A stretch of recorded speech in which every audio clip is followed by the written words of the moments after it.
Hello everyone, welcome to my BK real life YouTube channel को आपको पुणी थर स्वागत करुच्ची।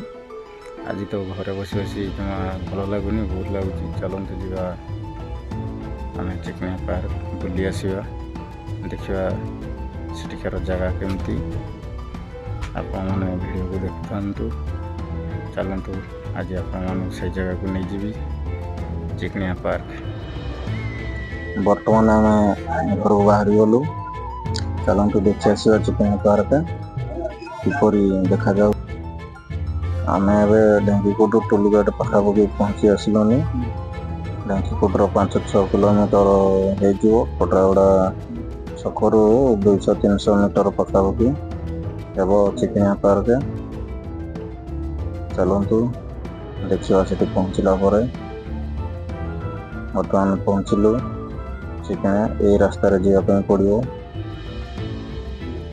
भर को। चलते ये रास्ता देखा बहुत सुंदर धूप देवदार गछ लगे सुंदर तो देखा जाऊँगी।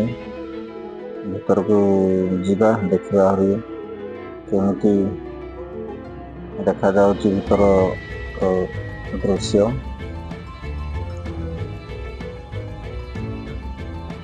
बहुत सुंदर भाव गछ लगे लाइन बाय लाइन। अब पहुँची गलु चिकनिया पार्क। अब तल को जाई देखा पार्क दृश्य। फाइनाली आम आसिक चिकनिया पार्क पहुँची जाइए। बर्तमान एवं भीतर को प्रवेश करवा, देखा एठिकार सौंदर्य परिवेश एमती कौन रही से विषय में आम आपन को देखू। बर्तमान आपने वीडियो को स्किप न करी आपन देखंतु। आस जीवा। चलतु एबे बर्तमान तल को जीवा आम देखा केमती कौन पार्क भीतर सजा केमती लगुच मजा उठेगा।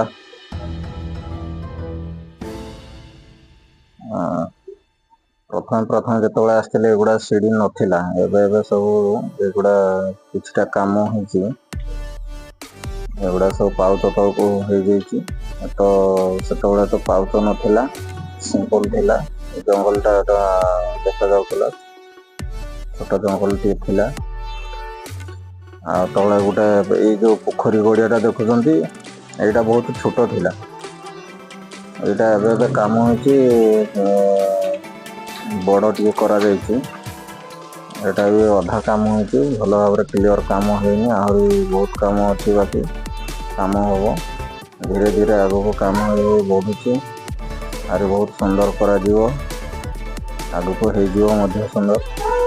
आसतु तल को जीवा देखा कौन कौन सब भीतर देखा मिलूँ। ये बसापी रेस्ट नापी से गोटे अच्छी एपटा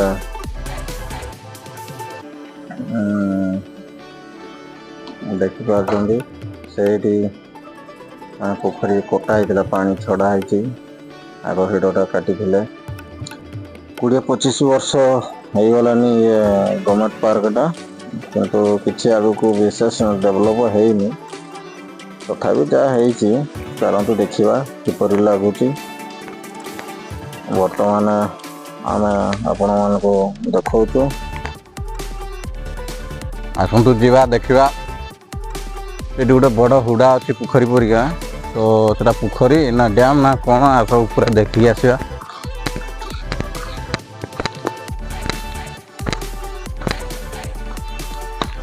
बहुत बड़ पोखरी रोची देखु। पोखरी माछ धरते लोक मैंने आसिक सुंदर बसापी भी जगह केते सुंदर लगे। पूरा खुला आकाश तले पूरा फर्चा लगे जगह अच्छी बसापी।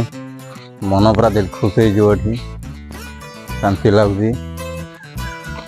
गछ लता पानी पवन रे पूरा भरपूर परिवेश। आस आग को जीवा देखा सेपटे से पत्थरटा देखु साप परिका देखा जाउछि।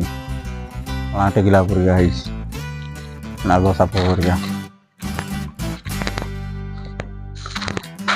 ଟିକେ ତଳକୁ ଯିବା, ଆଉ କ'ଣ ଅଛି ଦେଖିବା ଏଠି। କାମ ବର୍ତ୍ତମାନ କିଛି ହେଇନି, କାମ କମ୍ ହେଇଛି। ବସିବାର ପାଇଁ, ରେଷ୍ଟ ନେବା ପାଇଁ ବହୁତ ବଢ଼ିଆ ଜାଗା କରିଛନ୍ତି। ଆପଣମାନେ ବି କେବେ ଆସିଲେ ଆମର ଢେଙ୍କୁଟ ରାସ୍ତାରେ 215 ନମ୍ବର ଜାତୀୟ ରୋଡ଼, କେନ୍ଦୁଝର ମେନ୍ ରୋଡ଼ରେ ଆସିଲେ ଏଠି ବାଟରେ ପଡ଼ିବ।